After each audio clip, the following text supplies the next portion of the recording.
Assalamualaikum warahmatullahi wabarakatuh.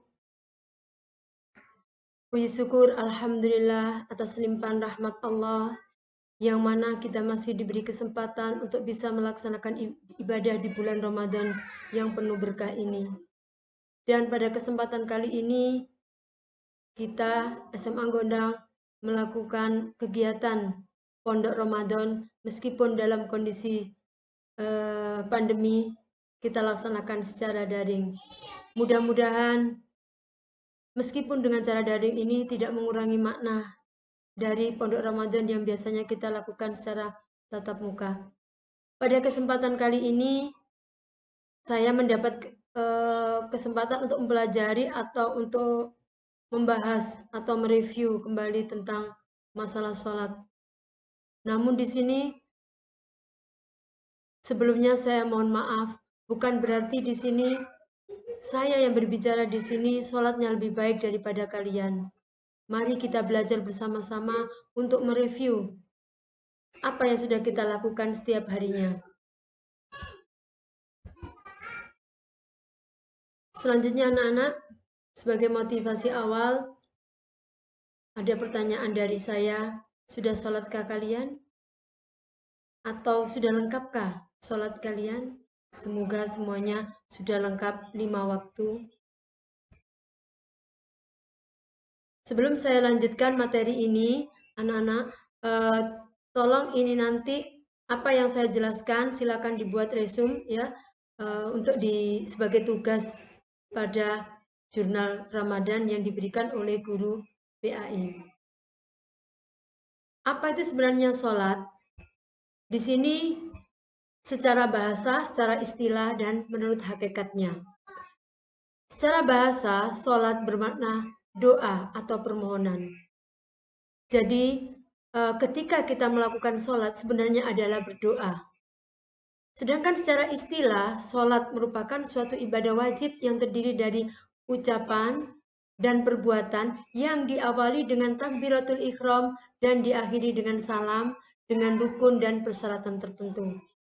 Seperti yang sudah kita lakukan setiap harinya. Sedangkan hakikatnya, sholat itu adalah menghadapkan jiwa kita kepada Allah yang bisa melahirkan rasa takut kepada Allah dan bisa membangkitkan kesadaran pada setiap jiwa terhadap kebesaran dan kekuasaan Allah. Selanjutnya, saya yakin kalian sudah tahu bagaimana hukum sholat sebenarnya. Hukum sholat 5 waktu adalah wajib. Diwajibkan bagi umat Islam, setiap pengikutnya untuk melaksanakan sholat 5 waktu, walaupun sedang sakit dengan kondisi tertentu. Kita sudah diberi kemudahan. Untuk yang sakit, ada aturannya, ya, sesuai dengan kondisi kita. Yang jelas, hukum dari sholat adalah, sholat 5 waktu adalah wajib, tidak bisa ditawar ya. Selanjutnya, adapun dalil wajib sholat. Yang pertama dalam Quran Surat Al-Hajj ayat 77 yang artinya, hai orang-orang yang beriman, rukuklah kamu, sujudlah kamu, sembahlah Tuhanmu, dan berbuat kebajikan supaya kamu mendapatkan kemenangan. Jelas Allah memerintahkan kita untuk bersujud, untuk rukuk, dan untuk menyembah Allah. Ini merupakan dalil kita dalam melaksanakan kewajiban kita dalam menjalankan sholat. Yang kedua, dalam hadis riwayat Bukhari dan Muslim, yang artinya juga Islam didirikan di atas 5 perkara, yaitu bersaksi bahwa tiada sesembahan yang berhak disembah secara benar kecuali Allah, dan Muhammad adalah utusan Allah, mendirikan sholat, mengeluarkan zakat, mengerjakan haji ke Baitullah, dan berpuasa pada bulan Ramadan. Ini merupakan rukun Islam untuk umat Islam yang sudah kita hafal. Yang dikatakan orang Islam Berarti di sini harus mendirikan sholat. Karena apa? Sholat adalah ibadah yang pertama diwajibkan. Ingat anak-anak ya. Sholat adalah ibadah yang pertama kali dihisab nanti ketika di akhirat. Dan sholat adalah garis pemisah antara muslim dan kafir. Siapa sajakah yang wajib melaksanakan sholat? 1. Muslim atau beragama Islam. Kalian yang berada di sini yang ikut pondok Ramadan jelas adalah beragama Islam, maka kalian wajib untuk melakukan sholat. Yang kedua, berakal sehat. 3, balik. Berakal sehat dan balik saya yakin kalian semua sudah. SMA sudah balik semua. 4, suci dari hadas kecil dan hadas besar. 5, dalam kondisi yang sadar. Apa sebenarnya hikmah sholat? Yang pertama, sholat sebagai tanda bersyukur dan terima kasih manusia kepada Allah atas segala nikmat dan karunia yang telah diberikannya. Kalau kalian tidak sholat, berarti kalian tidak bersyukur atas nikmat yang banyak nikmat yang sudah kita terima dari Allah. Selanjutnya, dengan sholat, manusia akan selalu ingat kepada Allah dan akan terhindar dari perbuatan keji dan mungkar. Kenapa? Karena dengan sholat, orang yang melakukan sholat biasanya merasa diawasi oleh Allah. Hikmah selanjutnya, mendidik dan membiasakan manusia hidup teratur dan menghargai waktu. Kenapa bisa begitu? Karena dengan kita sholat 5 waktu, kita akan waktu kita akan teratur. Waktu kita akan berusaha untuk menghargai waktu. Selanjutnya, hikmah sholat selanjutnya, dengan diharuskannya bersuci bagi setiap orang yang hendak sholat, baik badan, pakaian, maupun tempat, maka dia akan terdidik bersih yang akan menjadi pokok pangkal dari kesehatan. Setiap mau melaksanakan sholat, kita wajib atau diharuskan untuk bersuci, baik badan, pakaian, maupun tempat. Jadi kita terdidik untuk bersih. Selanjutnya, menanamkan rasa persamaan dan persaudaraan dengan mengerjakan sholat berjamaah, sehingga hilanglah sifat sombong dan takabur, serta akan bertambah sifat dan rasa sosialnya.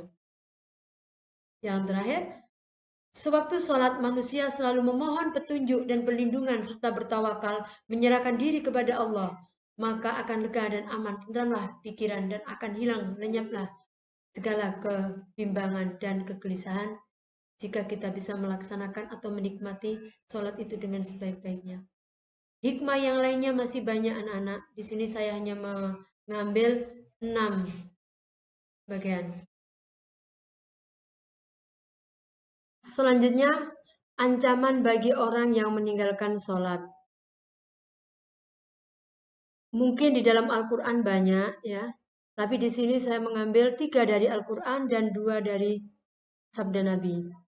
Yang dari Al-Quran, yang pertama dari dalam surat Al-Ma'un ayat 4 dan 5, yang jelas kalian hafal. Bismillahirrahmanirrahim. Fawailul lil musallin alladzina hum an salatihim sahun. Yang artinya, maka celakalah orang yang sholat, yaitu orang-orang yang lalai dalam sholatnya. Berarti di sini orang yang meninggalkan sholat maka akan celaka. Selanjutnya dalam surat Al-Mudassir ayat 42-43. Apa yang menyebabkan kamu masuk ke dalam neraka Sakor? Jawabannya adalah, dahulu kami tidak termasuk orang-orang yang melaksanakan sholat.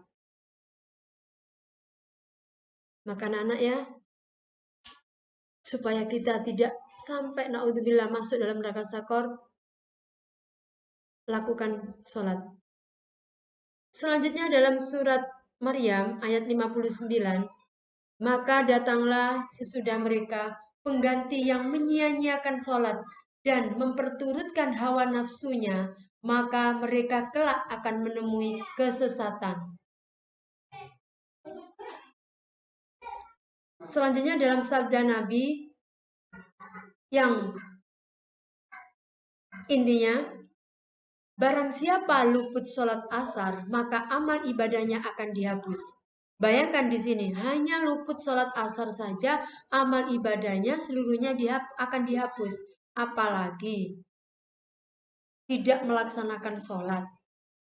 Ya, tolong dijaga sholat kalian.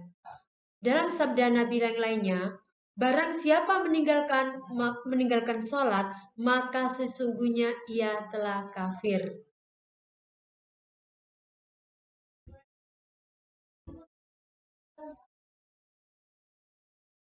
Selanjutnya, barang siapa menjaga sholatnya, maka sholat tersebut akan menjadi cahaya, bukti, dan keselamatan baginya pada hari kiamat kelak. Dan barang siapa tidak menjaga sholatnya, maka dia tidak akan memiliki cahaya, tidak pula bukti, serta tidak akan selamat. Kemudian pada hari kiamat nanti, dia akan dikumpulkan bersama-sama dengan Qarun, Fir'aun, Haman, dan Ubay ibnu Khalaf. Hadis riwayat Ahmad, At-Tabrani, dan Ibnu Hibban. Hadis sahih.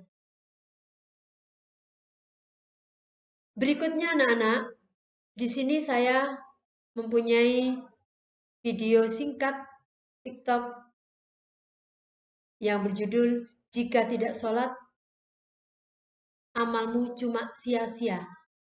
Tolong perhatikan cuplikan ceramah dari Ustadz Latif ini. Selamat mendengarkan. Sebelum kalian bicara soal zakat, sebelum kalian bicara soal haji, sebelum kalian berbicara soal yang lain, yang pertama dan utama kalau bicara hubungan vertikal kepada Allah, aqimis salah, dirikan sholat. Itu aja, jangan enggak usah banyak bicara. Mau masuk surga perbaiki sholatmu. Biar kau punya bangun masjid 9 kau bangun masjid. Kau dirikan panti asuhan 3. Ya, kau puasa Senin Kamis, haji tiap tahun, tapi tidak pernah sholat. Tidak ada gunanya semua kebaikanmu. Makanya itu yang begini, non muslim tidak bakal masuk surga. Meskipun bagus akhlaknya, meskipun bagus dia punya sifat, tapi kalau tidak sholat, tidak ada. Kalian juga sedulur-sedulur, tutur kata sopan, akhlak baik, tapi tidak sholat, tidak ada gunanya. Kenapa? As-salatu miftahul khair, as-salatu miftahul jannah, as-salatu imanuddin. Sholat itu kuncinya agama, sholat itu kuncinya surga, sholat itu tiang agama, sholat itu kunci kebaikan. Tidak ada sholatmu, tidak ada pintu surgamu. Tidak ada sholatmu, tidak ada tiang agamamu. Tidak ada sholatmu, tidak ada kunci kebaikanmu. Maka sholat adalah fundamental dalam sebuah agama. Adik-adik masih ingat sejarahnya turun sholat. Allah perintah puasa, ayat saja turun. Allah perintah haji, ayat saja turun. Allah perintah zakat, ayat saja diturunkan. Tapi ketika Allah perintah sholat, oh tidak boleh ayat turun. Rasulullah dijemput oleh 4 malaikat, dipimpin oleh Jibril menghadap kepada Allah. Kenapa? Ini perintah penting, tidak boleh di SMS. Harus datang jemput ini. Kenapa? Ini perintah penting. Adik-adik tidak puasa tetap Islam. Tidak zakat tetap Islam. Tidak haji tetap Islam. Tidak bayar zakat tetap Islam. Tapi tidak sholat, kafir kalian. Bahkan Imam Syafi'i menjelaskan, menurut mazhab Syafi'iyah, orang tidak sholat, haram disolati. Kalau dia mati. Jadi kalau tidak sholat, tidak ada cerita. Sudah. Nih, Ahwat. Kau mau lihat jodoh? Milih jodoh. Biar cakep, yang penting baik sholatnya. Daripada sudah jelek, hancur mukanya, tidak sholat lagi. Beleng-beleng. Kau juga cowok, biar cantik yang penting sholat. Daripada sudah jelek nggak sholat, ngapain? Ayo, itu sholat dek. Kalian semua punya handphone, kan sekarang zaman digital. Iya. Andai